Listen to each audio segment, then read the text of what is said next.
You're listening to The Switch. I'm your host, Stephanie Shaw.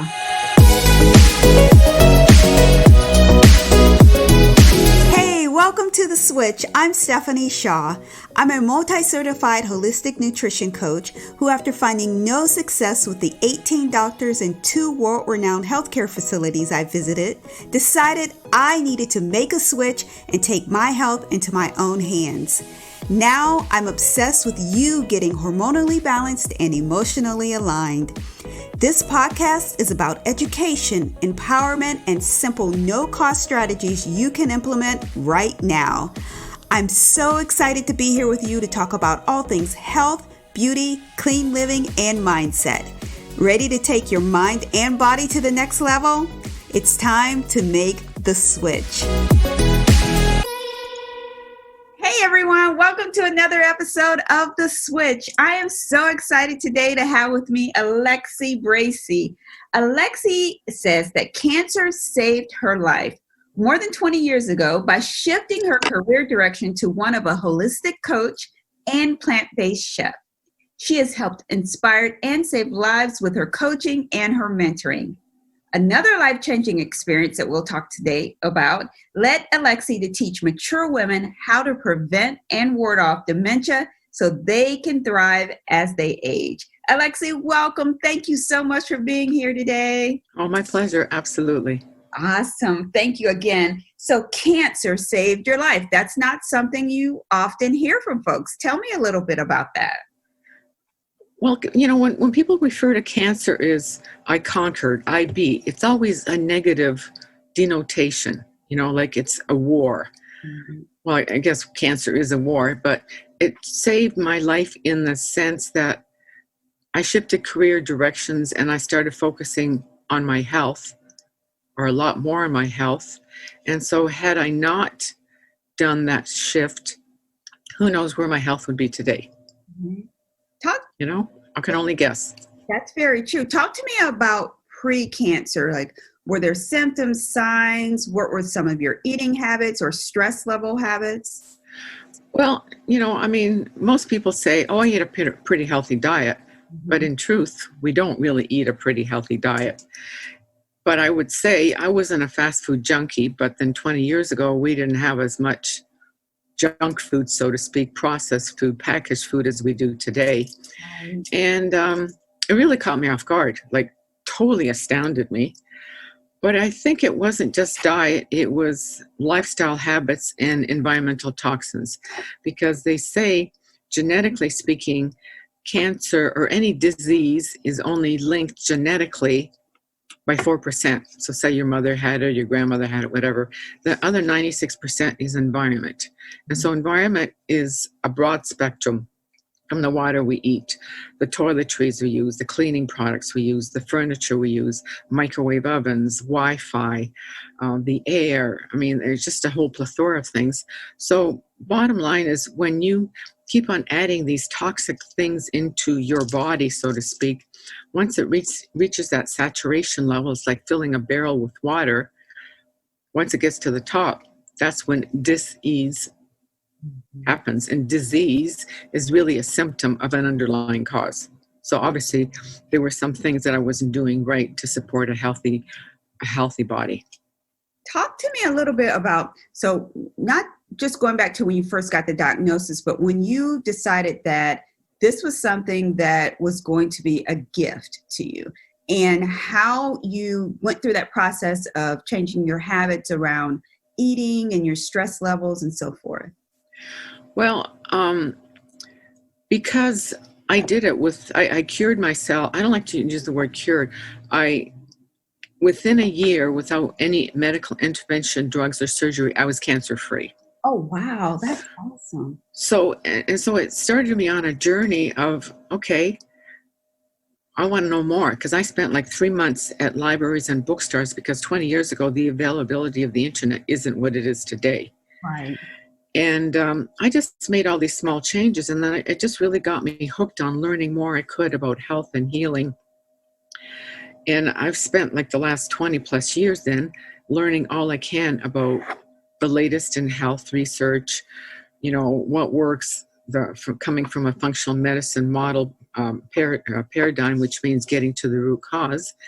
And I was a chef by trade at the time. And so I just took off my traditional chef hat and put on one of a plant-based chef hat. At the time, actually, it was raw food. But I have since just sort of changed it even more to plant-based. I still do, some raw food, but not like I did at the time. But then I was living in a climate where the winters didn't get below 45, whereas now I'm in Ontario in Canada where the winters get to minus 30. So you want a hot bowl of soup. You don't want a raw cup of soup. That is very true. So that sounds like you took a path and you were able to maintain some of the skill sets or use some of the skill sets you already had to help in the healing process. So changing the way that you ate over that course of that year, to you and you're living proof that it helped you overcome the diagnosis that you had. That's right. Well, I knew I was going to, when I got that phone call and the pathologist told me, you have cancer and we want to book you in for a surgery. Mm-hmm. It was like dead silence for like what seemed like an eternity. Right. And I just very quietly said, thank you. And I hung up, and I knew in my heart of hearts, I was going to beat it. I had no idea how, but I knew I was going to do it. And for me, surgery and drugs was not an option. I was a lab tech before that as well. So I didn't want to go down the medical mainstream. I mean, sometimes people need it, but for me, I was going to do it holistically. I didn't know the word holistic at the time, but I was going to do it without any intervention. Right. And we always say throughout the podcast, because a lot of people we talk to have stories similar to yours, and they've been able to heal or cure themselves holistically or all naturally. But we all say that Western medicine is there for a reason, and not everyone can do that. So try to work together or with your Eastern and Western practices. Yeah. Oh, without a doubt. Yes. So over the course of the time, your body's healed, and now you have something new going on. You start to talk about dementia. And so what's the story behind this new path, and where did this come from? Well, as I was getting older, and it seems to the last few years be a really hot topic in the news with the rise of dementia and Alzheimer's, I started doing more research on it, learning more about it. And then a visit to a nursing home. Mm. It was lunchtime. Mm-hmm. In the one dining room. The residents were animated and lively conversation, and you can hear their laughter all the way down the hall.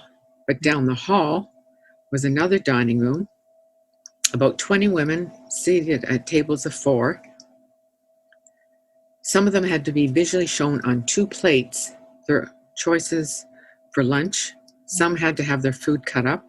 Some had to be fed. Some were feeding themselves like a 4-year-old, just stuffing their face. No eye contact, no social interaction, dead silence. Wow. And some of these women were like in their early 50s, like younger than me.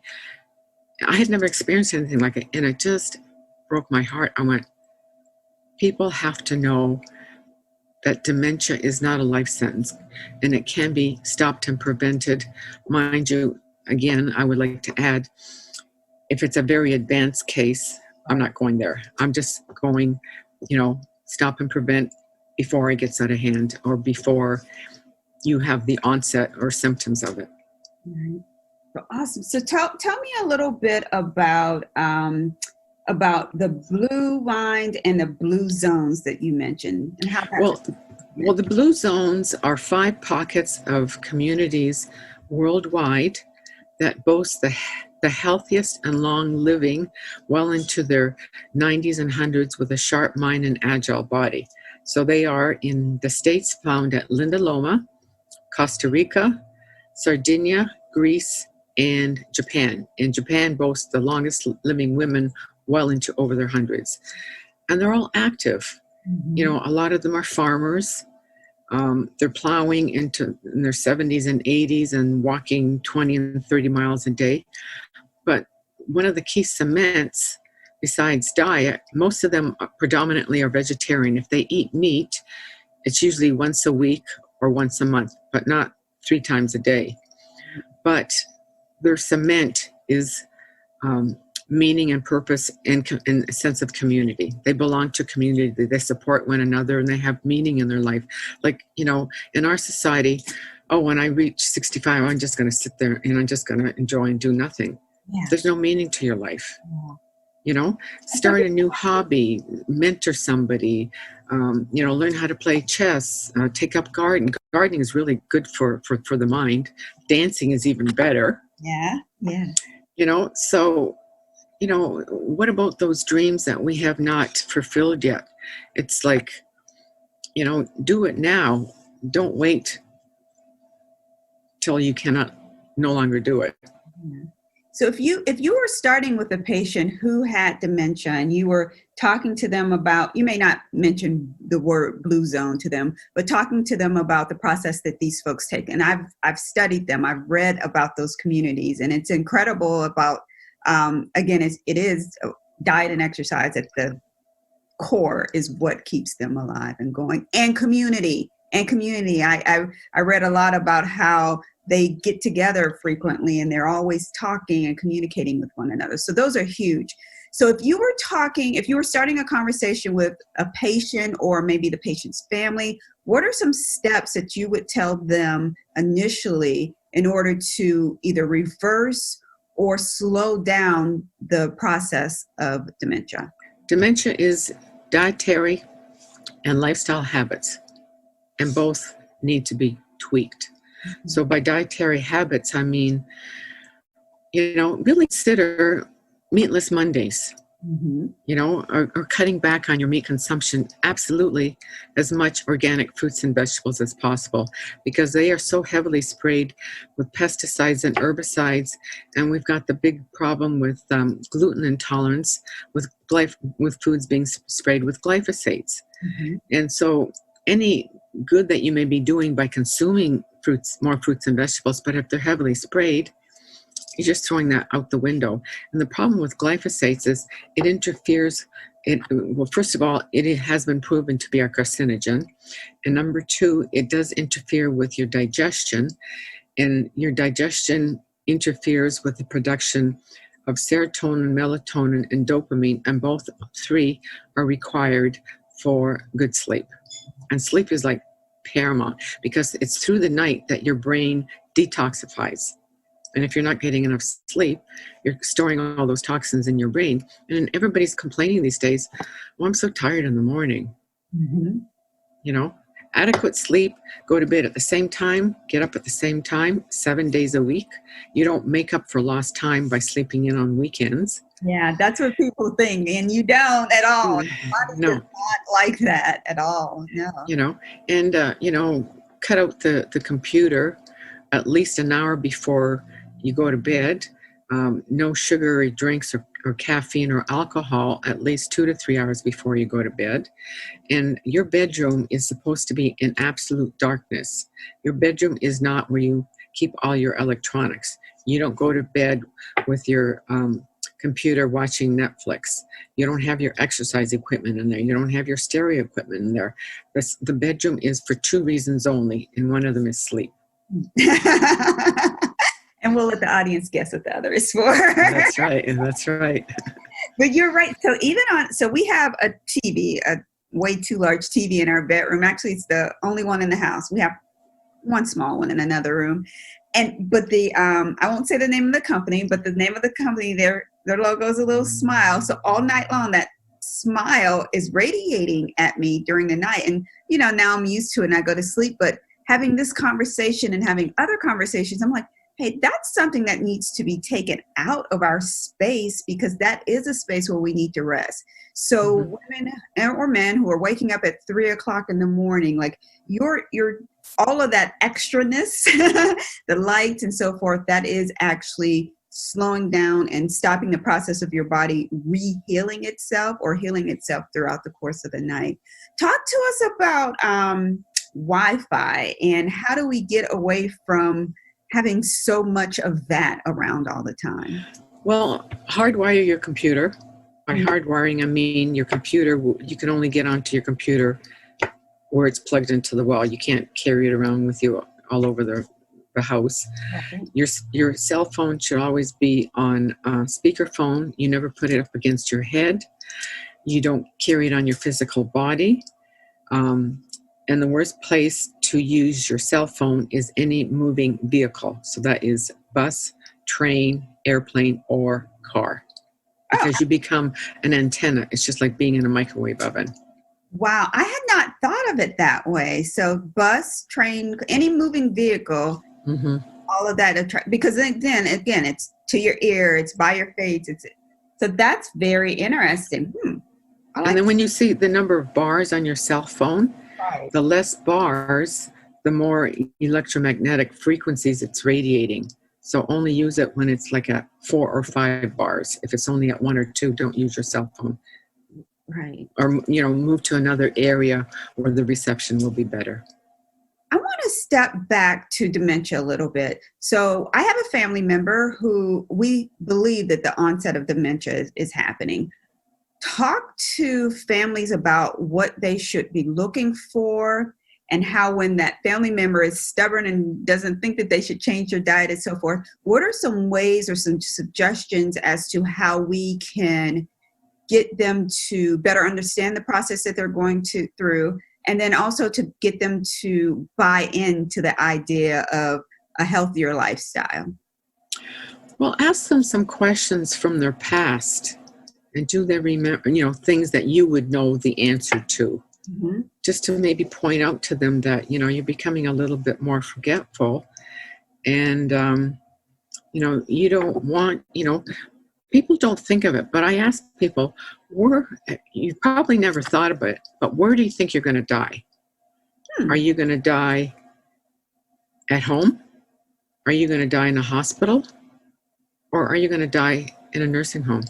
Alone, like during COVID. Wow. That puts your mind in a different place when you approach them like that. And hopefully in some situations it allows that person who's receiving the information to hear it differently and then want to do something about it. So what would be some of the initial steps that you would take? Well, number one, there's a really great supplement. I'm not promoting supplements, but this one is amazing because it has shown, inflammation in the body results in dementia, in heart disease, in cancer, whatever it is. So this particular product, NRF2, has been shown to reduce the inflammation in the body within a month. The research they did on this was like 20 some years ago.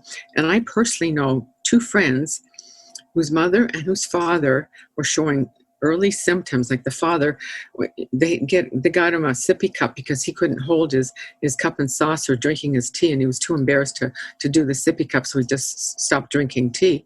Within a month, he could do it. Within a month. Wow. And the mother, I can't remember now, some little small thing really made a big difference.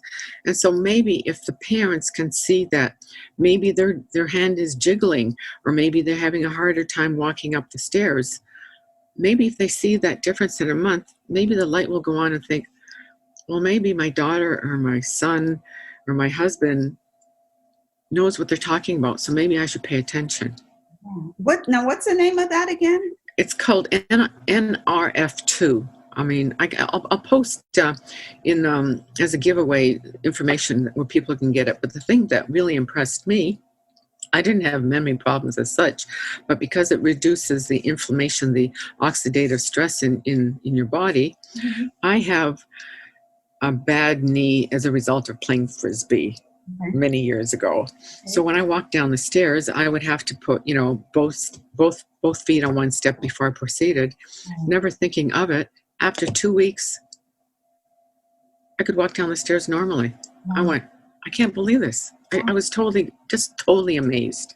Yeah, we would love to share that. And I'll ask the viewers if they get the information to make sure if they're on any other type of medication that they're speaking with their primary care physician. Absolutely. I'll make sure that we link that information. That is incredible. I know. I mean, I've never been so impressed myself because, you take supplements and they're good for you, but not very often do you really notice something. Yes. But this I did in 2 weeks, and I wasn't really paying attention until I'm going down the stairs. I'm going, it doesn't hurt. I can't believe it.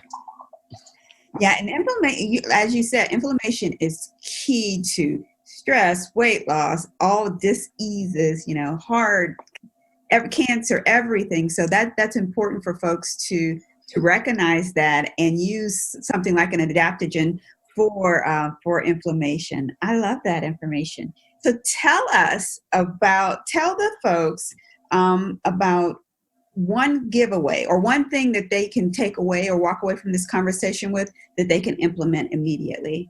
Well, there is a quiz on my app. Are you at risk for dementia? Okay. 15 questions with answers. Okay. If you email me your answers, I will offer you a 20-minute free kitchen pantry assessment to tell you foods that you should or should not have in your pantry. I like that because a lot of clients I've worked with, they're like, but this doesn't say sugar. I'm like, okay, there's like hundreds of different words for sugar in disguise. I'm like, that's right. Post the OSC first off, and then anything that you cannot pronounce, just throw it away. Oh, I'm in total agreement with you. Absolutely. Absolutely. Then you should not be eating it at all because it's all chemicals. I like that. And we'll make sure we have a link to that.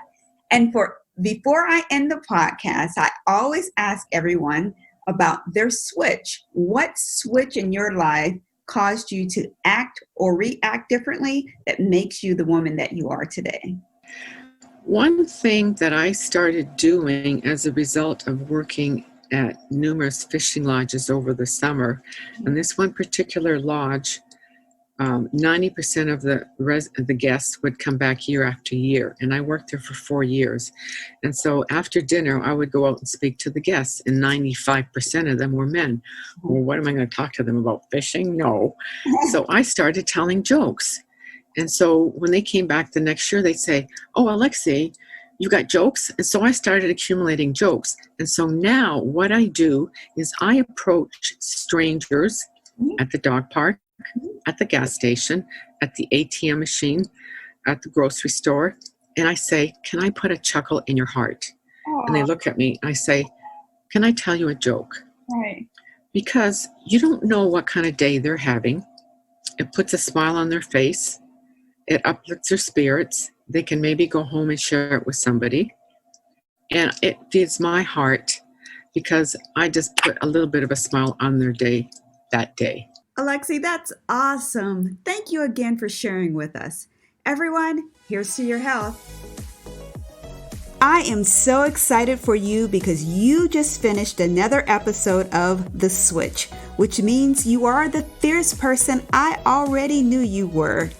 If you're ready to join an exclusive group of other fierce high performers like you, a group where you can bounce ideas off one another and ask questions, be sure to join our exclusive Facebook community.